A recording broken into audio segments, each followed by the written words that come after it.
Selamat pagi saudara sekalian yang dikasihi Tuhan, oma-oma, opa, juga bapak dan ibu, adik-adik sekalian yang dikasihi Tuhan. Kembali lagi pagi hari ini bersama dengan saya, Ibu Susi, dan pagi ini kita kedatangan tamu yang sangat luar biasa dari Jakarta. Silahkan. Saudara Kees dari Tarekat Fransiskan OFM. Luar biasa, hari ini kita bisa bergabung bersama di acara Oke, hari ini, Orang Kudus hari ini. Selamat pagi. Selamat pagi, Susi. Pater, luar biasa sekali. Saya sampai bingung nih, mau karena kedatangan tamu yang luar biasa pagi hari ini. Pater, silakan memperkenalkan diri biar kita lebih kenal. Ya. Saya memang saudara Kees. Ini imam dalam Tarekat Fransiskan. Lalu pada waktu kecil saya sudah kepingin itu melayani orang yang paling miskin. Lalu akhirnya saya berusia 20 tahun, saya diutus ke Papua. Nah, ini sesuatu yang luar biasa. Masih Indonesia nih, Romo? Ya, masih Indonesia. Okay. Ya, lalu 25 tahun saya boleh berkarya di Pulau Papua di sana. Tahun berapa itu, Romo? Itu tahun 70. Dari tahun 70 okay. sampai dengan tahun 95. Saya masih umur 4 tahun, Romo.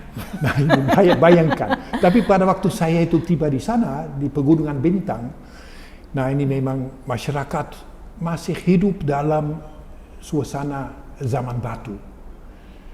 Tapi waktu saya turun dari pesawat kecil, saya sudah senang banget. Karena tujuan saya memang tercapai, bertemu dengan mereka yang paling miskin. Masyarakat itu, waktu lihat saya keluar dari pesawat itu, mereka lihat dari atas ke bawah dan dari bawah ke atas. Karena saya memang lebih tinggi daripada masyarakat di situ. Saya memang belajar banyak sekali daripada masyarakat sederhana itu. Apalagi pada waktu DOM, daerah operasi militer. Banyak kekerasan. Banyak ketidakadilan itu terjadi di situ. Dan kami memang berusaha mendampingi masyarakat. Apalagi OPN, bukan ini OFN, tetapi OPN, Organisasi Papua Merdeka. Nah ini mereka itu ya memang tidak tinggal diam. Mereka juga itu tiap kali mereka memperlihatkan apa yang mereka mau sebenarnya. Mereka ini kadang-kadang juga membunuh pada waktu itu. Tetapi memang tentara coba berusaha menangkap itu gembong-gembong OPM, tetapi tidak berhasil. Dan kalau mereka tidak berhasil, masyarakat kena getahnya. Ini seringkali saya pernah alami orang dibunuh itu 12 orang dibunuh karena mereka tidak berhasil menangkap itu gembong GPK. Nah ini 25 tahun. Suatu waktu yang sangat berharga, sangat indah. Dan di situ saya belajar banyak dari masyarakat sederhana. Habis itu saya diminta ke Jakarta untuk menjadi ketua SEKAFI, Sekretariat Keluarga Fransiskan se-Indonesia. Ada pada waktu itu 27 tarekat atau entitas Fransiskan dan semuanya bekerja sendiri-sendiri. Lalu dimintakan supaya kami usahakan agar supaya adanya suatu kerjasama. Nah, kerjasama hanya bisa tercipta kalau kita kerjakan sesuatu bersama. Nah, ini sudah dimulai. 13 tahun saya bekerja itu di situ, mengelilingi Indonesia, itu memberi retret, membimbing retret, lalu loka karya macam-macam. Setelah 13 tahun, saya itu serah terimakan tugas itu kepada orang lain dan saya diminta untuk berkarya sebagai pastor di bidang pastoral kategorial. Di situ berarti itu khususnya membimbing orang sakit, counseling keluarga, membimbing ziarah itu ke Holy Land dan ke Lourdes, Fatima, ke tempat-tempat suci.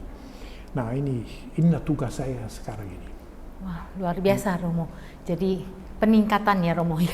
Dari luar biasa dari umur 20 Romo. Ya, umur 20. Sudah dimasukkan ke daerah yang sungguh-sungguh terbelakang, yang saya sampai sudah umur 50 lebih aja belum pernah Romo ke tempat itu. Luar biasa Romo.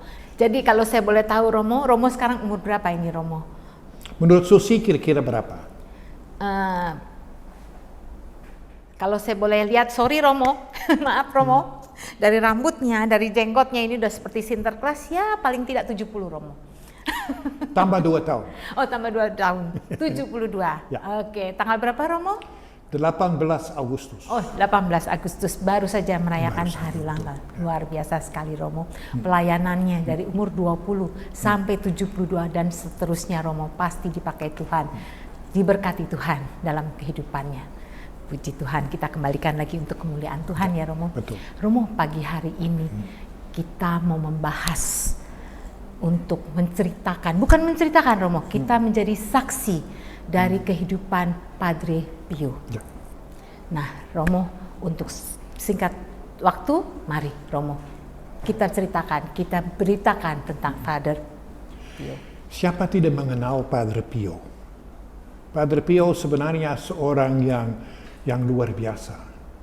Bagi saya, Padre Pio menjadi suri teladan. Beliau itu lahir di Italia Selatan, dan kalau kita berada di situ di Italia, di belakang truk-truk itu kita lihat gambar foto daripada Padre Pio, dan mereka orang Italia merasakan itu Padre Pio melindungi mereka. Padre Pio sebenarnya berasal dari orang tua sederhana. Mereka petani, lalu nilai plusnya itu bahwa memang orang tua betul-betul religius. Mereka itu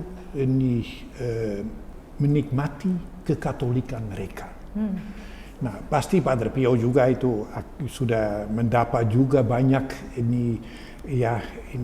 hal-hal yang indah daripada orang tua.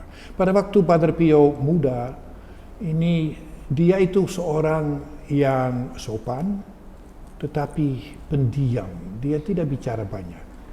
Nah, lalu pada usia itu 23 tahun, dia sudah ditabiskan imam. Dan itu sangat muda. Tapi sebelumnya masuk tarekat Fransiskan Kapusin.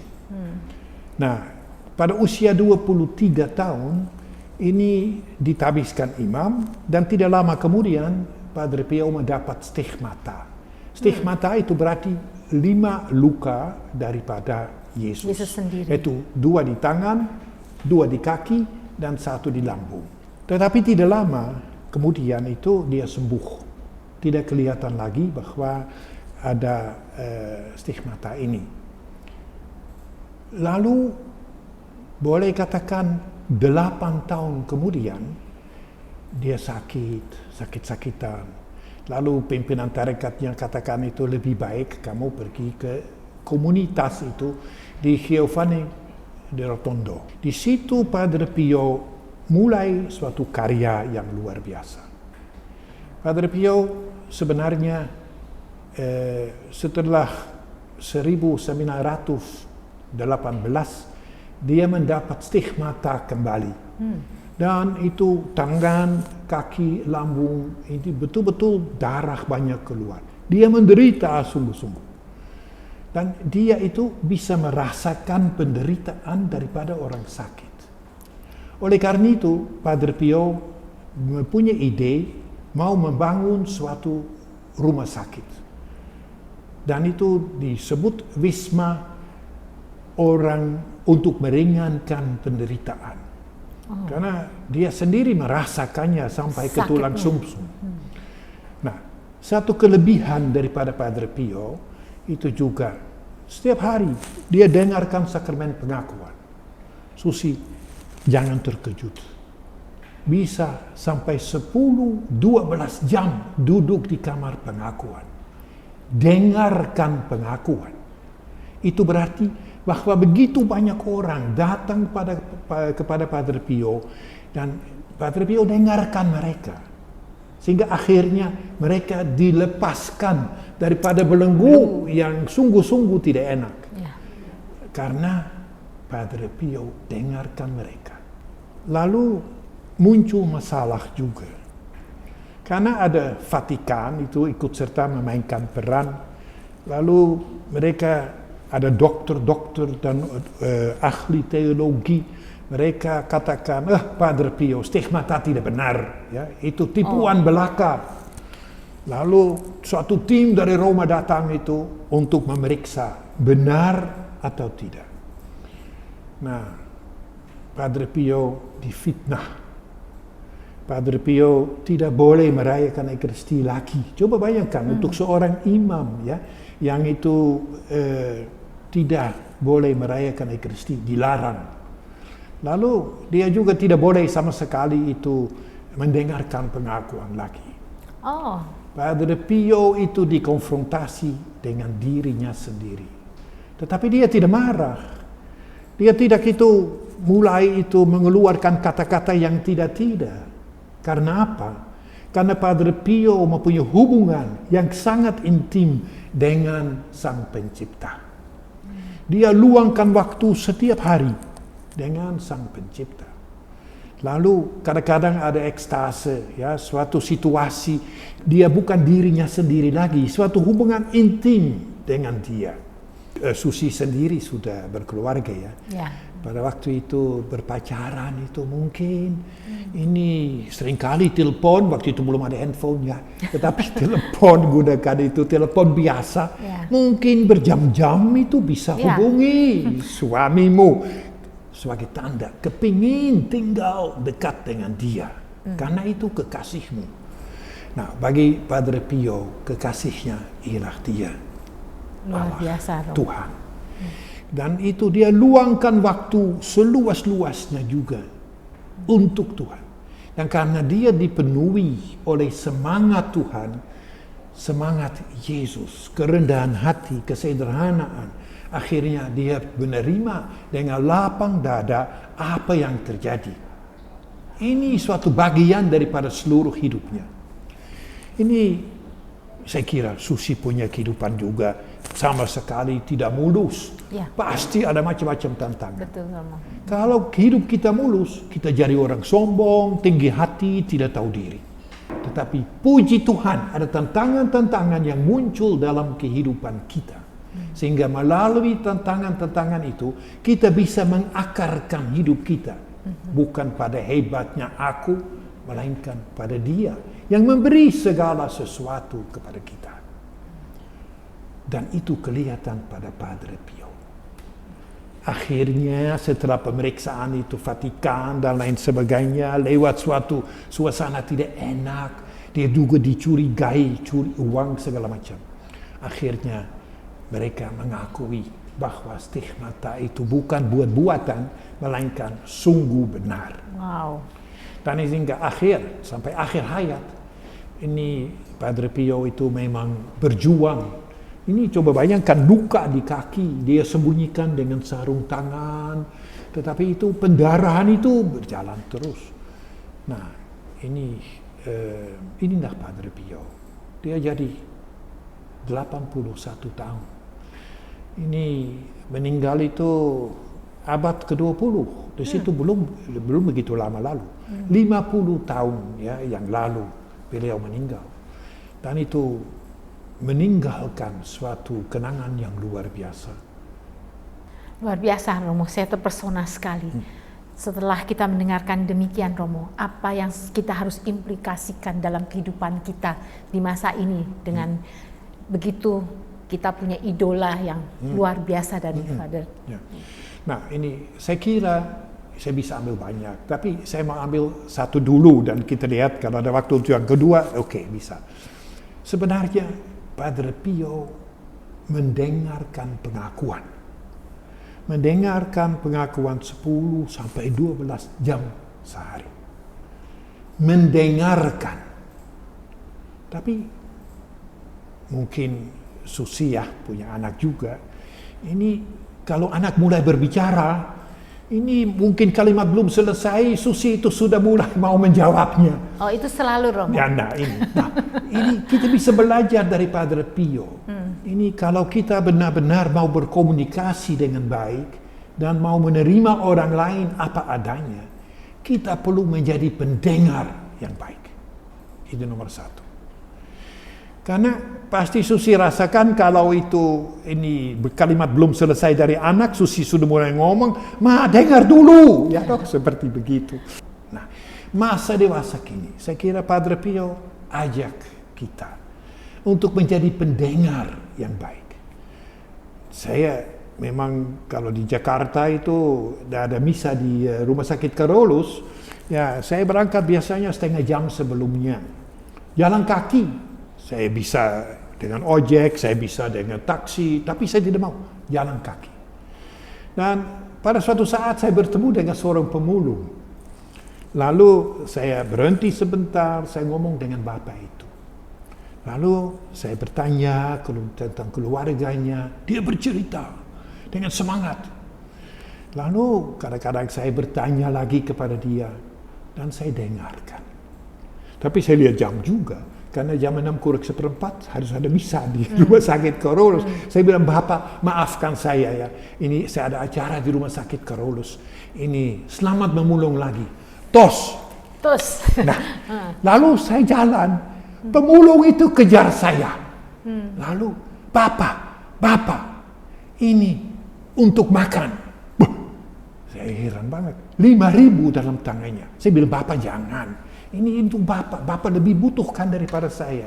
Jangan Bapak, ini untuk makan. Sudah terpaksa saya menerima 5.000 itu. Saya melanjutkan perjalanan ke Rumah Sakit Carolus, misa di sana, dan saya itu jalan pulang lagi, jalan kaki. Lalu saya sampai di rumah itu, di Vincentius itu, saya pikir, kok kenapa Bapak ini mau memberi 5.000? Saya kelihatan seperti pemulung kah? Ini pasti tidak. Bapak itu senang karena disapa. Dan karena kita menyapa orang seperti itu, ya memang itu dia boleh menjadi dirinya sendiri. Saya tidak mau merubah dia. Saya menerima dia apa adanya. Dan suatu dunia baru akan terbuka. Kita seringkali bakti sosial, saya dengar PD, bakti sosial macam-macam. Kalau kita membawanya hadir sebentar di tempat dan kita memberi dari atas, kita itu gini, ya ini. Tapi setelah memberi kepada mereka, seringkali kita sudah merasa kita berbuat baik. Tapi sebenarnya betapa indah, saya duduk lagi sekarang ini, betapa indah kalau kita duduk sejajar. Kalau kita dengarkan mereka dulu. Kita dengarkan cerita daripada mereka. Saya terus terang saja, kalau ini saya duduk bersama masyarakat sederhana, saya dapat banyak inspirasi khotbah dari mereka. Atau kalau saya berjalan kaki itu dari Keramat itu ke katedral di Jakarta, ini jalan kaki. Berarti itu bahwa ada jalan salib juga di situ, tiap kali berhenti ya, ada perhentian itu. Nah, duduk dengan mereka. Ini ngomong dengan mereka. Kadang-kadang mereka tawarkan teh atau bagaimana. Dan kita menikmatinya. Mereka merasa, mereka diterima. Dihargai ya Romo? Dihargai. Dan saya kira ini kita perlu menjadi pendengar yang baik. Itu Padre Pio ajarkan itu kepada kita. Dalam keluarga terlebih dahulu. Biar kalau ada anggota keluarga berbicara, dengarkan dulu. Sudah selesai berbicara, baru menanggapinya. Dan orang merasakan, ya, belum. Saya sudah bisa katakan apa yang saya mau katakan. Terus komunikasi. Ini di dalam keluarga, ini seringkali itu mandek. Itu karena saya terlalu sibuk dengan apa yang ada dalam kepalaku. Dan itu belum tentu itu yang paling penting, belum tentu itu yang paling hakiki, belum tentu itu yang mereka harapkan. Terus memang take and give, kesalingan itu ya antara kita itu yang penting.